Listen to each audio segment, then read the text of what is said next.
المنظم اللي من نهار الاول جايبها اربيتراج تكاليفها ب 7 بوان ماشي ب 9 بوان، غادي يلعب على ايكيب تكلاسات التروازيام وتكاليفات للدوزيام تور ب 2 بوان.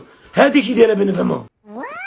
واللي راه يقول النظام داروه قبل القرعه، انت ما تعرفش افريقيا غايه وما تعرفش مود سي بي وما تعرفش القجع وما تعرفش علاه لاجيري بالذات قاسوها في الجروب 5.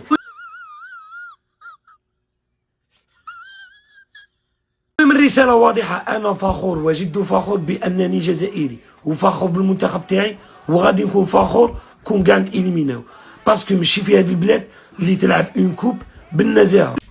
هذا الموضوع ديال قالك المؤامره كيفاش حنا غادي نلعبوا مع الدوزيام داكور. وهذا الشيء بدا هذاك مول الكاله حفيظ الدراجي الصحفي الفاشل.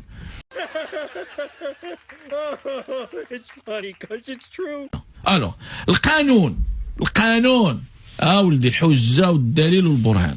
القانون تبدل، عطينا القانون تبدل في افريل 2019 بعد ما الكاف زادوا في عدد المنتخبات، كانوا 16 ولا 24. ملي زادوا عدد المنتخبات داروا القانون ديالها.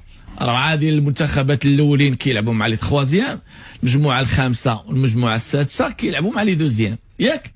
وهذا الشيء باش نكونفيرمي لك يا الكاسول يا مول الكاله.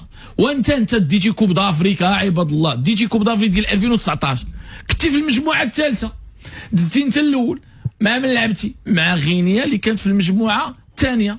زعما ما خصها لا فرونسي لا لونجلي لا والو. حنا المغرب كنا في المجموعه في كوب دافريكا هذه اللي فاتت ديال 23 كنا في المجموعه السادسه، لعبنا مع الدوزيام ديال المجموعه الخامسه اللي هو جنوب افريقيا. دابا انت ديتي كوب دافريك بهذا القانون وحنا تخصينا بالقانون بهذا القانون. دابا عاد كتقول لنا هاد الهضره زعما انت يا فقتي الصباح قال لك جي نغمق عليهم شي غمقه مع انتم يا كذبوا الكذبه ويتيقوها سبحان الله العظيم. تقام مباراة الجزائر، ذكرنا احنا 20 مرة مباراة منتخب الجزائر مع الكونغو في ملعب مولاي الحسن في الرباط، نفس الملعب. مصر في أكادير نفس الملعب، المغرب نفس الملعب في مولاي عبد الله. المنتخب الجزائري في ملعب مولاي الحسن. العالم الآخر ما يكتب مولاي الحسن، ما يذكر اسم الملعب ولا يذكر اسم المنطقة. طبعا امور اسهل من كده هذا نقص، والناس استقبلوكم احسن استقبال. استقبلوكم موضوع لازم نتجاوز، وعطوكم وسكنوكم في احلى فندق ونقل وملاعب وخدمه 5 ستار، ولكن المقابل من العالم وجهة الآخر نظري عبد الله للاسف. وجهة نظري الرياضه تقرب.